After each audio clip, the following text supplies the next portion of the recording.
Olá, eu tô de volta, eu sou a professora Poliana Lira e eu estudo com você a toxicologia mapeada.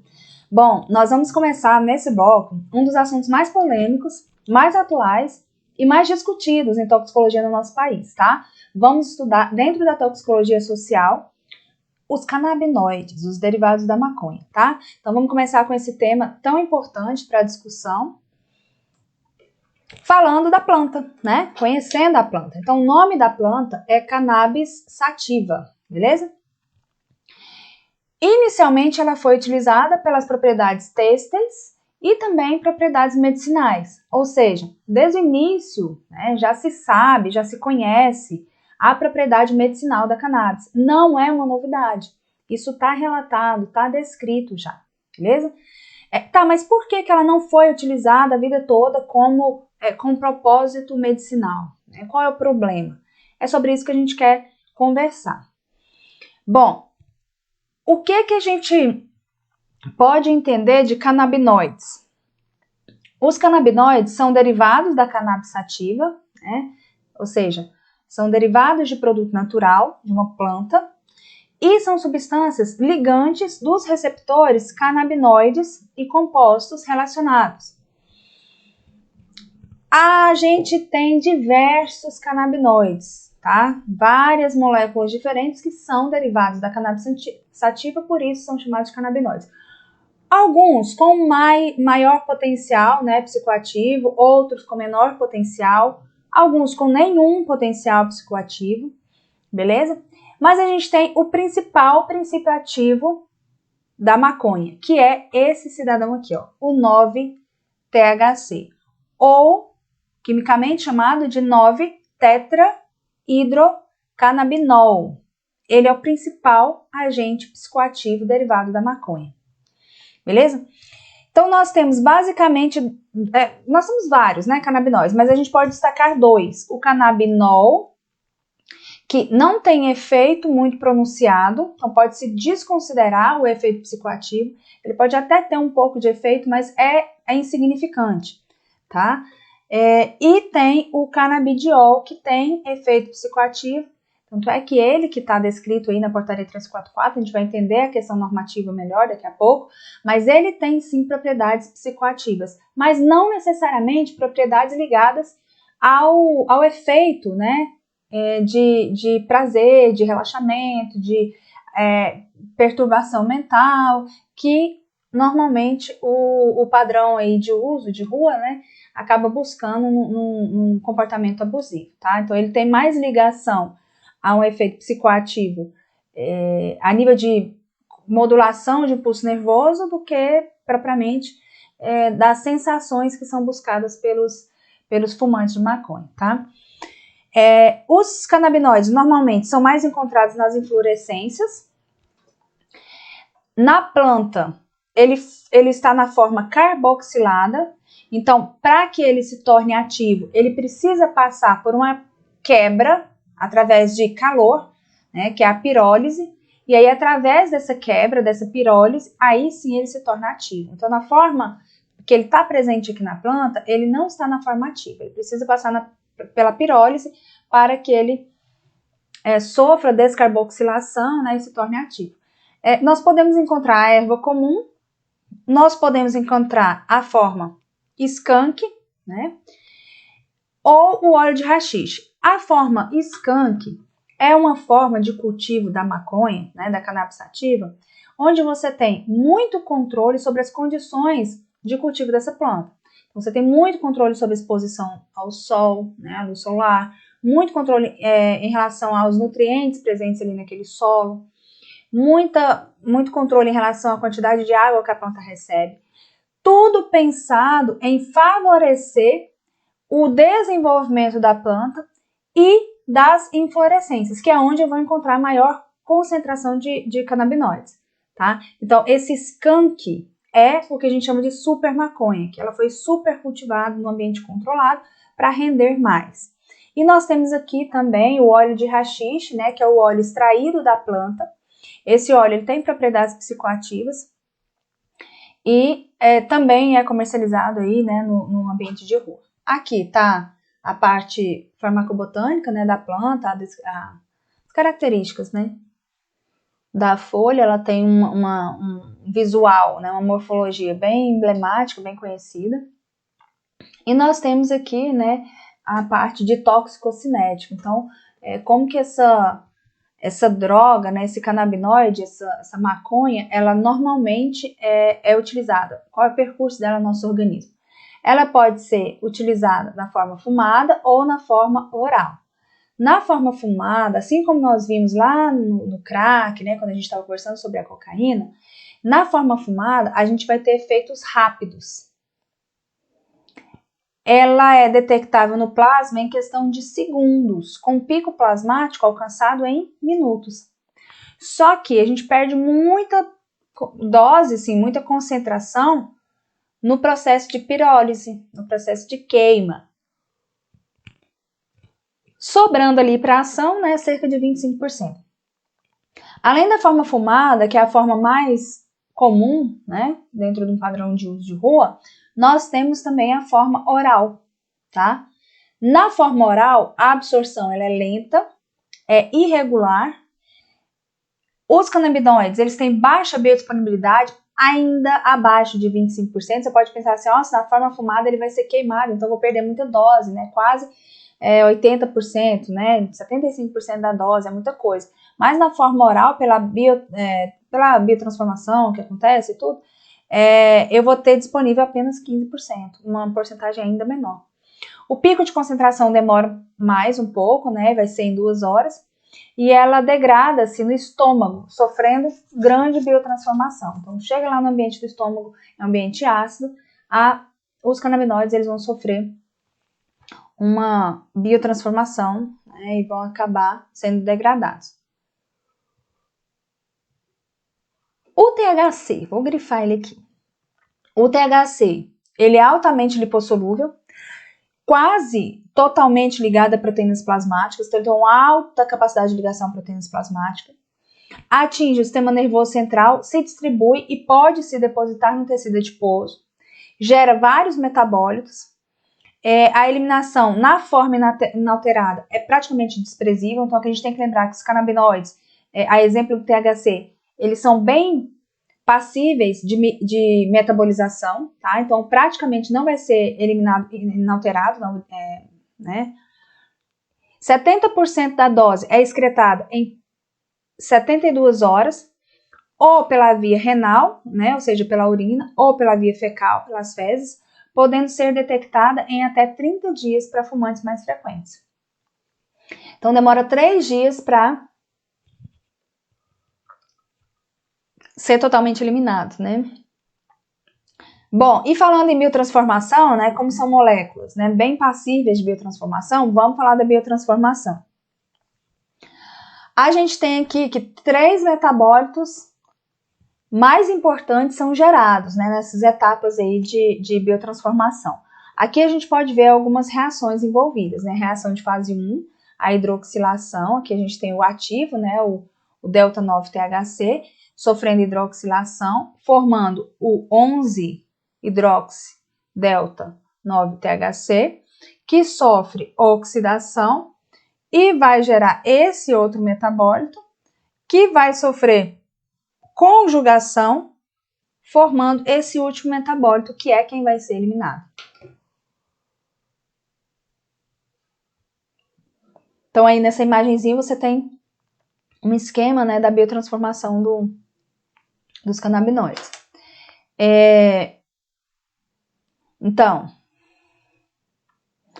os 3 principais metabólitos são o 11-hidrox-delta-9-tetrahidrocannabinol, que é esse aqui, o ácido 11-nor-delta-9-tetrahidrocannabinol, que é esse aqui, e o ácido 11-nor-delta-9-tetrahidrocannabinol 9, conjugado com glicuronídeo, que é esse cidadão aqui, tá? Conjugou com ácido glicurônico, para quê? Para ser eliminado na urina. Então, esses 3 aí são os principais metabólitos dos canabinoides. Professor, eu preciso saber isso? Depende. Qual é o seu objetivo? Esse é perito criminal? Se for ser perito criminal, precisa lembrar todo o marcador, todo o metabólico. Porque o trabalho do perito criminal é justamente esse, né? É pegar uma amostra, é analisar essa amostra, encontrar quais são os metabólitos presentes para dizer o que aquele indivíduo fez uso, ou foi envenenado, enfim, o que estava no organismo dele. Você precisa conhecer esses metabólitos. Ah, professora, mas é detalhe demais, dá trabalho, realizar ações dá trabalho, né? Alcançar um cargo sonhado dá trabalho, mas vale a pena, né? Porque aí você paga um preço, você faz um sacrifício, de repente você cria um mnemônico aqui, ó, mirabolante, nunca mais esquece esses metabólitos, vai lá, garante sua vaga e pronto, acabou. Né? Não precisa preocupar mais, vai acabar que você vai aprender na prática, né? Vai acabar lembrando disso na prática. Mas a dica que eu dou para quem está fazendo concurso público, quem está focado em perícia criminal, é que marcadores biológicos, metabólitos de drogas, é o arroz com feijão. Tem que saber. Principalmente das principais drogas proscritas, né? Então, quando a gente está falando de cocaína, LSD, êxtase, maconha, a gente precisa chegar sabendo essas informações, tá? Então, não é encheção de linguiça, é questão de prova, então a gente tem que saber, tá bom? Bom, o que mais? Agora, em relação à toxicodinâmica. Os canabinoides, eles atuam em receptores endógenos, que são o CB1 e o CB2. Eu vou até corrigir esse slide aqui, eu vou jogar na câmera aqui para eu corrigir esse slide aqui, porque esse agonista que eu coloquei aqui, que é sintético, ele não é sintético, não. Ele é um agonista endógeno, tá? É um agonista endógeno. Vou corrigir aqui. Por quê? Porque nós temos naturalmente esses receptores no nosso organismo, tá? Receptores canabinoides. E nós temos naturalmente porque nós produzimos um agonista para se ligar a esses receptores. E esse agonista é chamado de anandamida, tá? Então, a anandamida é um agonista endógeno, agora sim, tá certinho aqui, né, no slide, é um agonista endógeno dos receptores CB1 e CB2, que são também receptores dos canabinoides, tá? Então, os canabinoides, eles vão se ligar exatamente a esses receptores. Tá, agora, é sempre aquela coisa, né? Estamos pensando em concurso público. Se nós estamos pensando em concurso público, o que a gente precisa se preocupar? A gente precisa se preocupar com o que cai na prova. Então, uma coisa que cai na prova, né, direto cai na prova, é o seguinte: que tipo de receptor é o receptor que eu estou estudando? Então, quando eu falo do GABA, por exemplo, que tipo de receptor é o GABA? É um receptor de canal ou é um receptor do tipo metabotrópico? É ionotrópico ou metabotrópico? Então, toda vez que você for estudar um receptor e for um receptor importante, você precisa saber o tipo de receptor que a gente está trabalhando. Aqui, os receptores canabinoides são receptores do tipo metabotrópicos, tá? São aqueles receptores acoplados à proteína G, aqui no caso G inibitória, que atua então inibindo a adenilciclase. Quando um agonista, imagina qualquer canabinoide lá, é claro que eu vou imaginar isso aqui, né? Eu vou imaginar o principal, 9-THC, delta 9-THC, tá? Então, quando um agonista se liga a um receptor acoplado a uma proteína G S estimulatória, a produção de AMP cíclico aumenta, ativando uma quantidade maior de pKa, que é a proteína quinase dependente de AMP cíclico. Agora, quando uma proteína, que é o caso aqui, que eu vou falar agora, né? Quando um agonista se liga a um receptor acoplado à proteína G inibitória, que é o caso dos receptores CB1 e CB2, menos AMP cíclico é produzido e uma quantidade menor de proteína quinase é ativada. Então, eu vou ter um efeito inibitório, tá? Então, quando ele se liga a um receptor acoplado, o receptor aqui está ocupado por um agonista, eu vou ter o GTP transformado em GTP, né? Eu vou ter a movimentação dessas subunidades e aí eu vou ter esse ciclo aí se formando, tá? Então, aí vai alternando em estado de repouso e estado ativo. Então, o que eu tenho que lembrar, não é nem de farmacologia aqui, o que eu tenho que lembrar é o seguinte, o meu receptor é um receptor do tipo metabotrópico, então é um receptor que está acoplado à proteína G, pode ser a proteína G inibitória ou estimulatória. Nesse caso aqui, ele é um tipo de receptor acoplado à proteína G inibitória. Então, eu vou ter redução da produção de AMP cíclico e, consequentemente, redução da ativação aí da proteína quinase, tá bom? Então, eu vou ter um efeito mais inibitório do que estimulatório. Então, a pessoa relaxa. Beleza, aí aqui tá a questão, tá? Ainda dentro da toxicodinâmica, aqui tá a questão. Muito se questiona hoje, né, sobre o uso, como é que eles chamam? Uso medicinal, né, da maconha. Ah, e o que você acha do uso medicinal da maconha? Essas coisas, essas perguntas, né? Primeira coisa que eu gosto de lembrar é que, opinião minha, né, eu sou profissional de saúde, então a minha avaliação, meu prisma, meu filtro, é um filtro baseado em questões técnicas da saúde. Eu vou dar essa resposta baseada em quê? Baseado em mecanismo de ação, tá? O que nós temos hoje, já no Brasil, é uma substância de cannabis, produto de cannabis, a denominação é exatamente essa, produto de cannabis, não é um medicamento ainda, não está no status de medicamento, é chamado ainda de produto de cannabis, mas já está registrado na Anvisa, já está disponível para venda. Então, a gente já tem derivado de maconha sendo utilizado para fins terapêuticos no Brasil. Isso já regulamentado, né, já disponível. Agora, o valor é muito alto desse produto, então não é qualquer um que tem acesso a essa alternativa terapêutica.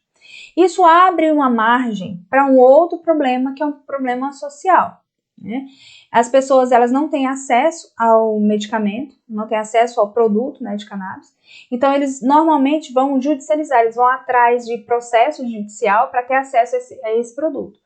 Não conseguindo acesso a esse produto, eles entram com um pedido judicial para fazer o cultivo da planta em casa, né, o cultivo doméstico da planta.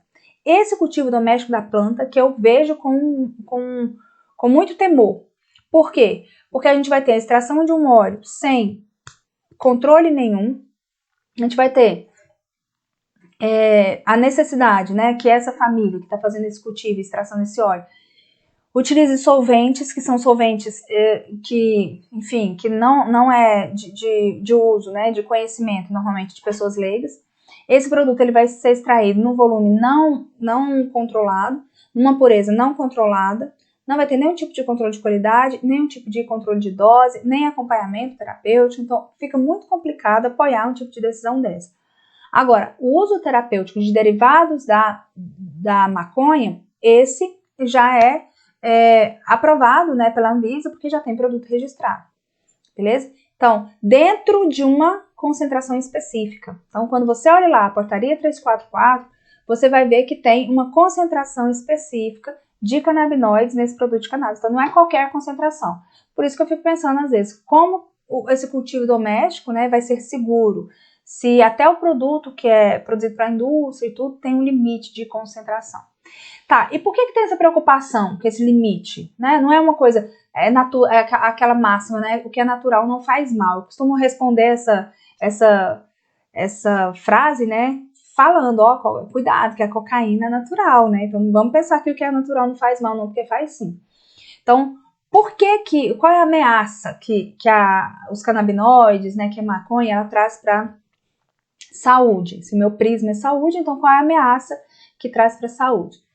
É o seguinte, nós temos dois receptores, o CB1, já falamos sobre isso, né? O CB1 e o CB2. Acontece que as propriedades terapêuticas, elas estão ligadas ao CB1, tá? Então, as propriedades analgésicas, a capacidade de modulação de canais de cálcio, que acabam abrindo, né, canais de potássio e reduzindo, assim, a transmissão nervosa. Todo esse mecanismo, ele é um mecanismo efetuado pela ligação do agonista no receptor CB1.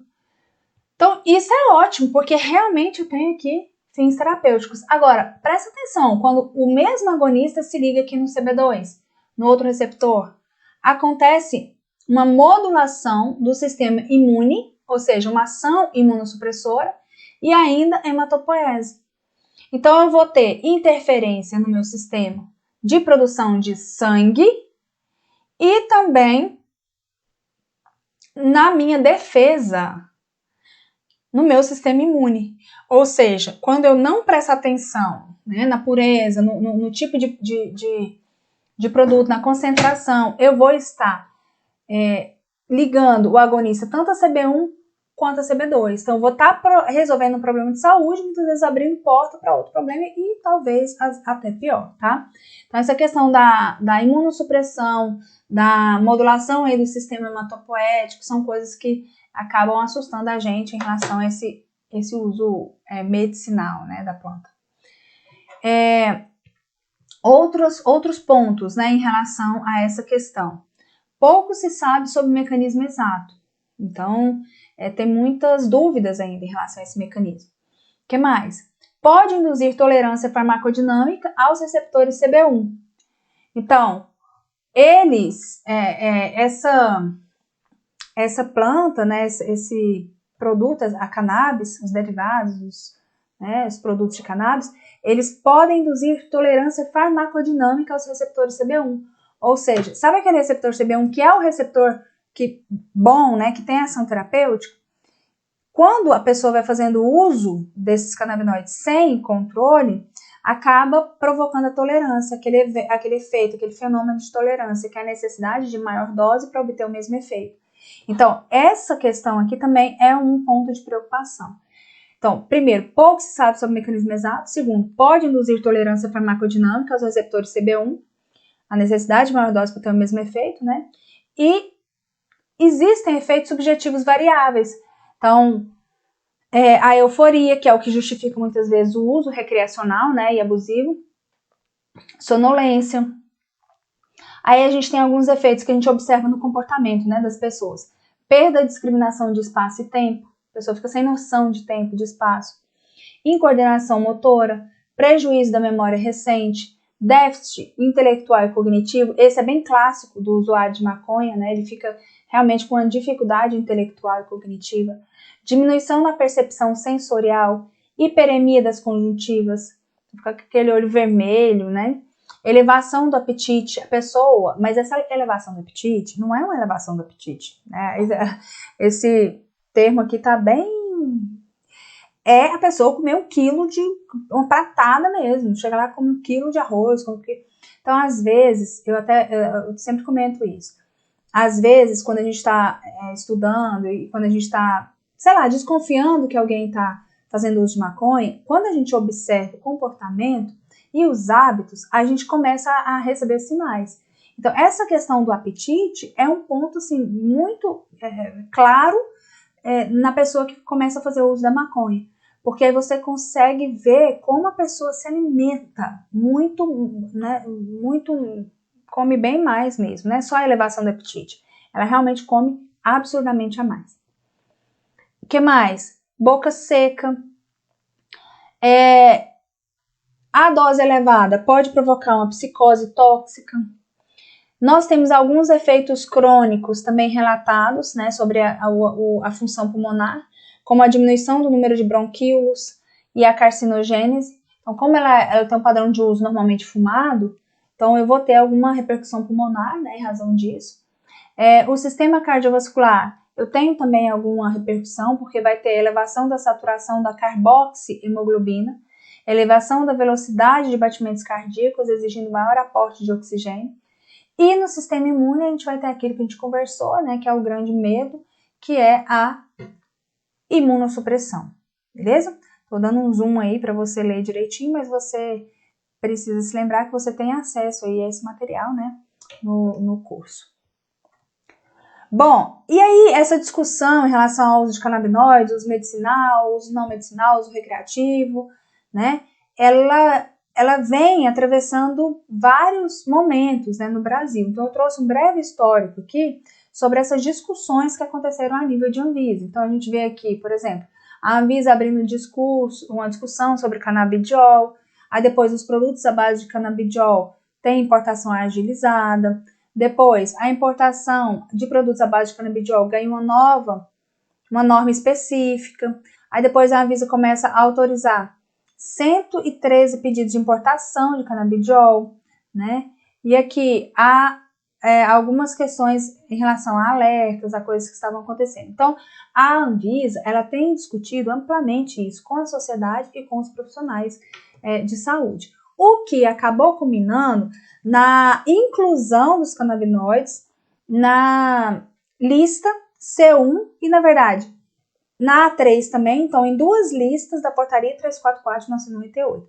O que é essa portaria? Às vezes, né, não sei se você é farmacêutico, da área, né, da saúde. O que é essa portaria 344 de 98? Ela é uma portaria do Ministério da Saúde que fala o seguinte, olha, essas substâncias ou esses medicamentos são sujeitos a controle especial. Por quê? Porque provocam tolerância, porque provocam dependência, porque são entorpecentes, tá? Então, essa norma, ela é gigante, ela é bem grande, né? E lá ele regulamenta tudo, como que deve ser a prescrição, como deve ser a notificação, o transporte, o controle, tudo, né? A prestação de contas, que é a movimentação de estoque, os registros, fala tudo. E ela fecha, ela encerra com anexos. Esses anexos, eles são nomeados, né, com letras e números, A, B, C, D, E, F. E esses anexos, cada uma dessas listas traz, então, uma lista de medicamentos, de substâncias, de reagentes. E tem lá no final a lista de substâncias proscritas, ou seja, proibidas. Os canabinoides sempre estiveram nessa lista de substâncias proibidas. Só que agora ele não está mais na lista de substâncias proibidas. Ele está agora na lista de substâncias sujeitas a controle especial, ou seja, precisa de uma receita, precisa, né, de todo um controle ali na hora de dispensar, prestação de contas de quanto você comprou, quanto você vendeu, mas não é proibido. Então, nós temos disponível hoje.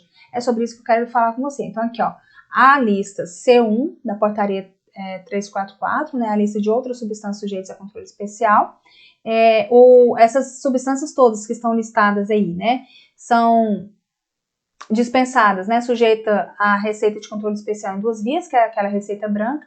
E aí, ó, o número 23 é ele, né, o canabidiol. Agora sai da lista do anexo lá de proibidos e vem para esse anexo aí de substâncias controladas.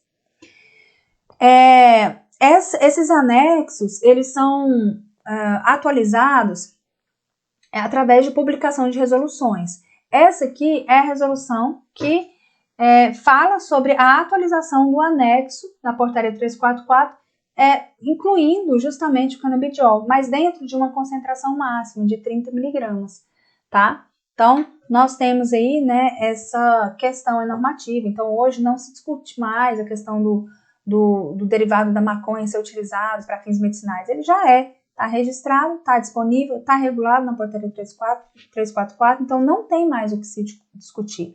Agora a questão é, qual é o valor desse produto? Quem é que está tendo acesso a esse produto? Só as famílias ricas estão tendo acesso? A discussão é essa. A gente sabe que a nossa Política Nacional de Medicamentos, desde 1998, ela não aceita isso, essa distribuição, né, desigual de medicamentos, ela nasceu justamente para resolver esse problema. Então, um desafio hoje é tornar acessível esse produto que hoje já é regulamentado. Então, ele já está regularizado, só precisa estar agora na mão de quem precisa. Enquanto não chega nas mãos de quem precisa, enquanto o produto é caro, as pessoas que precisam muito e que não têm condições acabam entrando com processos judiciais ou pedindo o acesso, né, ao produto de forma gratuita pelo SUS, ou pedindo o cultivo doméstico, esse sim que eu considero ser uma ameaça aí para a saúde do próprio usuário, né? Então aqui, em relação à regulação, né, a gente tem 2 normas, essa RDC 345, que fala, inclui aí no anexo 1, e a RDC 327, que fala sobre os procedimentos para concessão de autorização sanitária para fabricação e importação de produtos de cannabis. Então, essa norma aí fala sobre o que eu preciso fazer para ter essa autorização sanitária, eu como empresa, né, para ter essa autorização sanitária, para que eu possa fabricar ou importar esse produto. Imagina, um produto que foi muito requerido pela sociedade. Existe um mercado muito grande, né, dessas pessoas que estavam esperando isso chegar no Brasil. Então, chegou, agora, o que a empresa precisa fazer para obter autorização para trabalhar, né, para abrir, para começar a funcionar? Bom, os canabinoides, eles constam, né, em 3 locais ali, né, na norma. Na lista A3, que é a lista de psicotrópicos, né, sujeita a notificação de receita A. Estão sujeitos ao controle dessa lista os produtos de cannabis regularizados, né, que contenham THC acima de 0,2. Então, tá acima de 0,2, vai estar contemplado, 0,2%, né, vai estar contemplado na lista 3. Na lista B1, são as psicotrópicas sujeitas à notificação da receita B, vão estar sujeitos os produtos de cannabis que contenham até 0,2% de THC.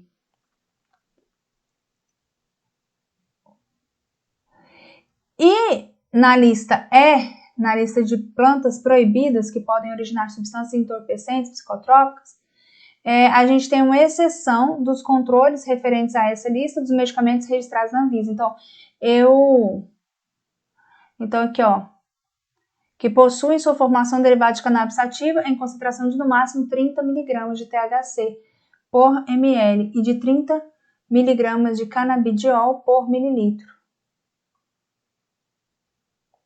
desde que sejam atendidas as exigências dessa regulação. Então, aqui é uma exceção à proibição de plantas, né, de controles referentes à lista dos medicamentos registrados na Anvisa. Então, são algumas atualizações, né, sobre esse tema.